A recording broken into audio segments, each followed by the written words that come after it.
Doctor Priyanka ఇవాళ కార్యం జరుగుతూ ఉంది. పెద్ద కార్యం అంటారు కదా, పెద్ద కార్యము ఈ రోజున చేస్తూ ఉన్నారు.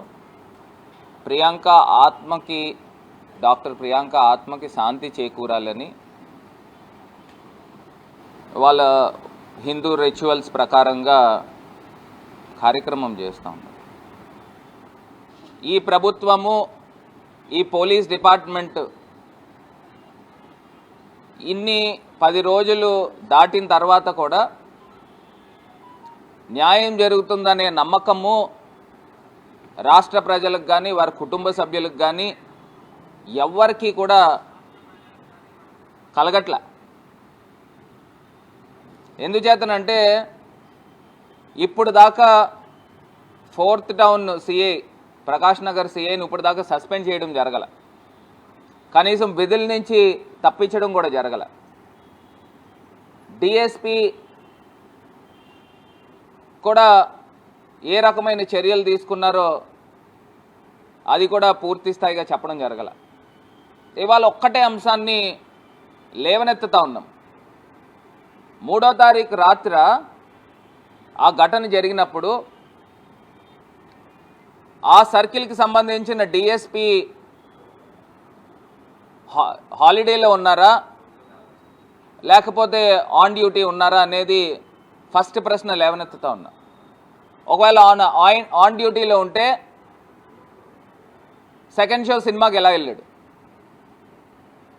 ఒకవేళ హాలిడేలో ఉంటే పోనీ సినిమాకి వెళ్ళాడు అని అంటే దానికి ఒక అర్థం ఉంది. దాన్ని తేల్చాల్సింది ఇప్పుడు కొత్తగా అపాయింట్ చేసిన ఏదైతే స్పెషల్ ఆఫీసర్ని పాటిల్ దేవరాజు గారు కదండి, ఐపీఎస్ ఆఫీసర్, వారిని ప్రశ్నిస్తూ ఉన్నా. వారికి నేను ఇచ్చే పాయింట్స్ అన్నీ కూడా నోట్ చేసుకోమని కోరుతా ఉన్నా. ఎలాగ ఇంటెలిజెన్స్ వారు కూడా వచ్చారు కాబట్టి ఆయనకి చేరవేయండి, అంశాలని చేరవేయండి. ఇవాళ నిష్పక్షపాతంగా ఈ యొక్క ఎంక్వైరీ జరగాలి. నేను వాళ్ళు చెప్తా ఉన్నా, నిందితులు 3వ తారీఖున డాక్టర్ ప్రియాంకని మర్డర్ చేసిన తర్వాత ఆ నిందితులు సెల్ ఫోన్ సిగ్నల్స్ ట్రేస్ చేస్తే ఆ సెల్ ఫోన్ సిగ్నల్స్ 3వ తారీఖు రాత్రి ఎక్కడ ఉంటాయి అనంటే తిలక్ రోడ్ ప్రాంతంలో ఆ సెల్ ఫోన్ సిగ్నల్స్ ఆ రాత్రి అంతా అక్కడ ఉంటాయి, తెల్లవారుజాము దాకా, పొద్దున్న దాకా. అంటే తిలక్ రోడ్ ప్రాంతము తెలుగుదేశం నాయకులు ఎవరెవరు నివాసం ఉంటున్నారో నేను బహుశా చెప్పక్కర్లేదు అనుకుంటా. ఎంత బడా నాయకులు తిలక్ రోడ్ ప్రాంతంలో నివాసం ఉంటున్నారో. అయ్యా ఐపీఎస్ ఆఫీసర్ పాటిల్ దేవరాజు గారు, మీరు 3వ తారీఖు రాత్రి నిందితులకి షెల్టర్ ఇచ్చిన ఆ బడాబాబులు తిలక్ రోడ్ ప్రాంతంలో వాళ్ళు స్టే చేసినట్టు, బస చేసినట్టు నిందితులు మాకున్న సమాచారం. మీరు సెల్ ఫోన్ సిగ్నల్స్ ట్రేస్ చేస్తే ఆ తెలుగుదేశం బడాబాబులు ఎవరింట్లో ఉన్నారనేది మీకు బయటకు వస్తుంది. నేనే మీకు చెప్తున్నా.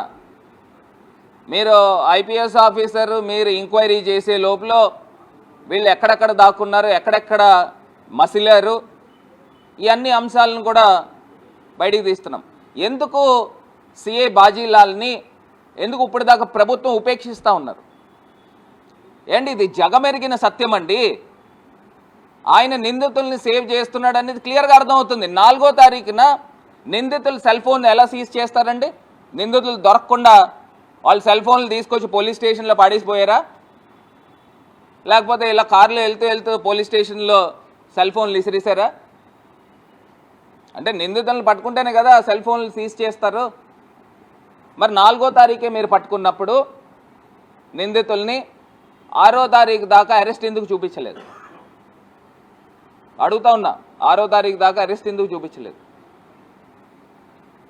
అంటే ఇందులో పెద్ద కాన్స్పిరసీ ఉంది, బోల్డ్ సూట్ కేసులు చేతులు మారాయి అనేది క్లియర్గా స్పష్టంగా అర్థమవుతోంది. ఇది కాకుండా మాకు ఈ ఆంధ్రప్రదేశ్ రాష్ట్ర ప్రభుత్వం పైన ఏమాత్రం కూడా నమ్మకం లేదండి. ఎందుకంటే 3 రోజుల పాటు హైడ్రామా జరిగింది. 3 రోజుల పాటు అది ఒక యాక్సిడెంట్ నెగ్లిజెన్స్ కేసు కిందన చిత్రీకరించి వాళ్ళని స్టేషన్ బెయిల్కి ఇచ్చి వాళ్ళని విదేశాలు కూడా పంపించే ప్రయత్నం కూడా జరిగింది. అది కూడా చెప్తా ఉన్నా, విదేశాలు పంపించే ప్రయత్నం కూడా జరిగింది. ఆ 3 రోజుల పాటు అరెస్ట్ చేయకోకుండా రాచ మర్యాదలు చేసిన వ్యక్తులు ఎవరు? ఇవాళ మేము పోరాటం చేసేది డాక్టర్ ప్రియాంక లాగా ఎవరు కూడా అన్యాయం గురి కాకూడదని. ఎందుకంటే ఈ నిందితులు, ఈ వెనకాతలు ఉన్న బడాబాబులు ఈ ఎపిసోడ్లో కనుక తప్పించుకుంటే భయం అనేది ఇలాంటి దుర్మార్గులకు ఉండదు. ఇది సర్వసాధారణం అయిపోతుంది. ఎందుకంటే నిన్న కాక మొన్న రాత్రి అనుకుంటా ఒక మైనర్ బాలికని రేప్ చేసిన సందర్భం రాజమండ్రి శివార్లలోనే. మైనర్ బాలిక. అసలు ఈ అకృత్యాలు, ఈ ఆగడాలు ఇంకా ఆగుతాయా రాజమండ్రిలో?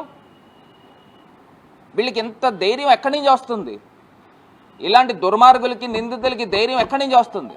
ఎక్కడి నుంచి వస్తుందనంటే ఎవరైతే ఈ దుర్మార్గుల్ని కాపాడే వాళ్ళు ఉన్నారో వీళ్ళు అత్యంత ప్రమాదం, సమాజానికి అత్యంత ప్రమాదం. వీళ్ళని ముందర లోపల వేయాలి, వీళ్ళ ముందర అరెస్ట్ చేసి నిందితుల కన్నా పెద్ద శిక్ష వీళ్ళకి వేయాలి. ఎంత ధైర్యం ఉంటుందండి? ఆ రోజు రాత్రికి రాత్రి ఆ కేసుని క్లోజ్ చేసేసి స్టేషన్ బెయిల్ ఇచ్చే కార్యక్రమం చేస్తూ కాపాడే కార్యక్రమం చేశారు. నేను అడుగుతా ఉన్నా, ఎవరైతే ఈ దుర్మార్గులు ఎవరైతే ఉన్నారో కాపాడిన వాళ్ళు, వాళ్ళకి పిల్లలు లేరా? వాళ్ళకి కూతురు లేరా? నీ కూతురికే గనక, నీ పిల్లలకే గనక ఇలా జరిగితే ఇలానే చేస్తావా? ఇలానే కాపాడతావా? చంద్రబాబు నాయుడు గారిని అడుగుతా ఉన్నా, మరి పవన్ కళ్యాణ్ గారు డిప్యూటీ సీఎం గారు ఊగిపోతూ ఉంటారు కదా, ఆడపిల్లకు అన్యాయం జరిగితే నేను సుగాలి ప్రీతి గురించే నేను పార్టీ పెట్టానని చెప్పిన వ్యక్తి doctor Priyanka. She's an Gen Z కూడా, షీజ్ అ జెన్జీ. దేశవ్యాప్తంగా పెద్ద ఉద్యమం లేసింది. జెన్జీ ప్రొటెస్ట్ ఏ రకంగా జరిగిందో ఇవాళ అదే డాక్టర్కి, అభం శుభం తెలియని డాక్టర్ని తొక్కించి చంపేసిన తర్వాత, కారుతో తొక్కించి చంపేసిన తర్వాత ఏ రకంగా నిందితులను కాపాడతారని అడుగుతా ఉన్నా. ఆన్ డ్యూటీలో ఉన్న, నాకు తెలిసి డిఎస్పీ ఆన్ డ్యూటీలో ఉన్నాడు. ఒకవేళ సెలవు పెడితే నేను కూడా అది రైట్ టు ఇన్ఫర్మేషన్ యాక్ట్ అడుగుతా, ఆయన ఆ రోజు సెలవులో ఉన్నారా లేకపోతే ఆన్ డ్యూటీలో ఉన్నారా? కనీసం మారల్ గ్రౌండ్స్లో అయినా కానీ అంత ఇన్సిడెంట్ జరిగితే, ఒకవేళ నువ్వు నిజంగా మీరు హాలిడేలో ఉన్నా కూడా మారల్ గ్రౌండ్స్ ప్రకారంగా సినిమాకి ఎట్లా వెళ్తారండి? అడుగుతున్నాము. ఆ విజువల్స్ కూడా, సీసీటీవీ ఫుటేజ్ కూడా అడుగుతా ఉన్నాం. బయటికి తీయండి, సమాజానికి తెలియాలి, ప్రజలకు తెలియాలి. ఇవాళ పోలీస్ డిపార్ట్మెంట్ ఎంత నిర్లక్ష్యంగా ఉందో తెలియాలి. ఖచ్చితంగా ఇక్కడ న్యాయం జరగకపోతే 100కి 100% హైకోర్టును ఆశ్రయిస్తాం. ఈ ప్రభుత్వాన్ని మెడలు ఉంచుతాం. వెనకాతల ఈ బ్యాకప్ ఉన్న ఈ తెలుగుదేశం ముఠాని బయటికి లాగుతాం. ఇప్పటికైనా ఇమీడియట్గా తెలుగుదేశం పార్టీ అధిష్టానం బయటకు వచ్చి ఎవరినైతే నిందితులను కాపాడిన వాళ్ళు ఉన్నారో వాళ్ళని పార్టీ నుంచి సస్పెండ్ చేయండి. మారల్ గ్రౌండ్ ప్రకారం ఎందుకు వెనకేసుకుని వస్తూ ఉన్నారు?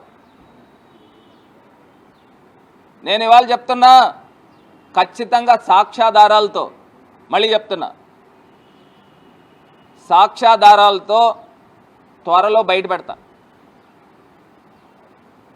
వీళ్ళు ఎక్కడెక్కడ దాక్కున్నారు, ఎవరెవరు బేరసారాలు చేశారు, ఎవరెవరు ఈ కేసుని మొత్తం ఇటు నుంచి అటు తిప్పడానికి ప్రయత్నం చేశారు, సాక్ష్యాధారాలతో బయట పెడతాను. ఎంత అన్యాయం అండి! డిపార్ట్మెంట్ ఎందుకు ఉంది? పోలీస్ డిపార్ట్మెంట్ ఎందుకు ఉంది? ఇవాళ కొత్తగా ఆఫీసర్ని వేశారు, ఐపీఎస్ ఆఫీసర్ని స్పెషల్ టీం కిందన. ఎందుకు వేశారండి? అంటే కేసుని తేల్చడానికి వేశారా, లేకపోతే కేసుని మళ్ళీ కామప్ చేయడానికి వేశారా? ఎందుకంటే అనుమానాలు ఎక్కడ కలుగుతున్నాయంటే ఈ సిఐ బాజీలాల్నే అసిస్ట్ చేయమన్నారండి ఈ ఐపీఎస్ ఆఫీసర్కి. అతనిపైన వెళ్తా ఉంటే ఈ స్పెషల్ ఆఫీసర్కి ఈయన ఎలాగ అసిస్ట్ చేస్తాడని అడుగుతున్నా. కరెక్ట్గా చెప్పా ఉన్నా, దొంగకు తాళాలు ఇచ్చేశారు. అంటే ఈ ఐపీఎస్ ఆఫీసర్కి అసిస్ట్ చేయడానికి సిఐ బాజీలాల్ చేయాలా? చాలా చాలా దుర్మార్గం అండి. ఖచ్చితంగా ఈ ప్రభుత్వాన్ని డిమాండ్ చేస్తూ ఉన్నాం, మీరు ఇమ్మీడియట్గా సిబిఐ ఎంక్వైరీ కాల్ఫర్ చేయండి.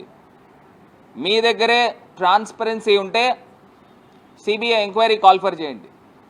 ఇప్పుడు ఈ ఐపీఎస్ ఆఫీసర్తో పాటు ఒక సిబిఐ ఆఫీసరు, ఒక రిటైర్డ్ జడ్జి కానీ వీళ్ళని పెట్టి ఒక 3-man కమిటీ వేయండి. కమిటీ వేస్తే నిజ నిజాలు బయటకు వస్తాయి. ఇండిపెండెంట్గా మీరు ఎంక్వైరీ చేస్తే నిజ నిజాలు బయటకు వస్తాయి. ఇవాళ మహిళలకి అన్యాయం చేస్తున్న వ్యక్తుల్ని వెనకేసుకుని వస్తున్న ప్రభుత్వంలాగా ప్రజలకు కనబడతా ఉంది. 10 రోజుల పాటు ఎంత హై డ్రామా అండి. వైఎస్ఆర్ కాంగ్రెస్ పార్టీ మేము బయటకు తీసుకొచ్చేదాకా అసలు వెలుగులోకే రాలేదు ఇష్యూని. ఎంత కన్సీల్ చేసేసి ప్లాస్టర్ వేసేసే కార్యక్రమం చేశారు. మళ్ళీ చెప్తా ఉన్నా, ఈ నిందితులు 3వ తారీఖు రాత్రి తిలక్ రోడ్ ప్రాంతంలో ఉన్నారు. ఇమీడియట్గా ఆ నిందితుల యొక్క సిగ్నల్స్ బయటికి తీయండి. ఆ నిందితులను కాపాడిన వ్యక్తులు ఎవరైతే తిలక్ రోడ్ ప్రాంతంలో ఉన్న బడాబాబులు ఉన్నారో, వ్యక్తులు ఉన్నారో, పెద్ద రాజకీయ తిమింగలాలు ఉన్నాయో వాళ్ళ యొక్క సిగ్నల్స్ కూడా తీయండి. పక్కపక్కనే ఉంటాయి, పక్కపక్కనే ఉన్నాయి. వస్తాయి అన్నీ బయటకు వస్తాయి. ఇప్పుడు ఎలాగా కొత్త ఆఫీసర్ వచ్చారు కదా, వినండి, కొత్త ఆఫీసర్ వచ్చారు కదా, కొత్త ఆఫీసర్ వచ్చినప్పుడు ఆయన బయటపెడతాడు. బయటపెట్టకపోతే నేనే ఆధారాలతో బయటపెడతాం. ఖచ్చితంగా ఇది హైకోర్టుకి వెళ్తాం, హైకోర్టును ఆశ్రయిస్తాం. ఇవాళ ఒక మహిళకి, ఒక పాపకి, ఒక జెన్జీకి ఇంత అన్యాయం జరిగితే, రాజమండ్రి నడిబొడ్డులో ఇంత ఇన్సిడెంట్ జరిగితే దాన్ని హిట్ అండ్ రన్ కేసు కడతారా? అంటే 3 సార్లు కావాలని వాంటెడ్లీ గుద్ది తలమించి కారు ఎక్కించుకుని వెళ్ళిపోతే హిట్ అండ్ రన్ అవుతుందండి? అది డైరెక్ట్ మర్డర్ కేసు అవుతుంది. ఇప్పుడు నేను ఒకటే చెప్తున్నా అండి, ఇప్పుడు వ్యవస్థని భ్రష్టు పట్టించేస్తున్నారు. రాజమండ్రిలో దుర్మార్గులు ఉన్నారు. దుర్మార్గులకి సహకరించిన వాళ్ళు నరహంతకులు అవుతారు. అది కూడా చెప్తున్నాను. పైకేమో శ్రీరంగ నీతులు 100 నీతులు చెప్తారు,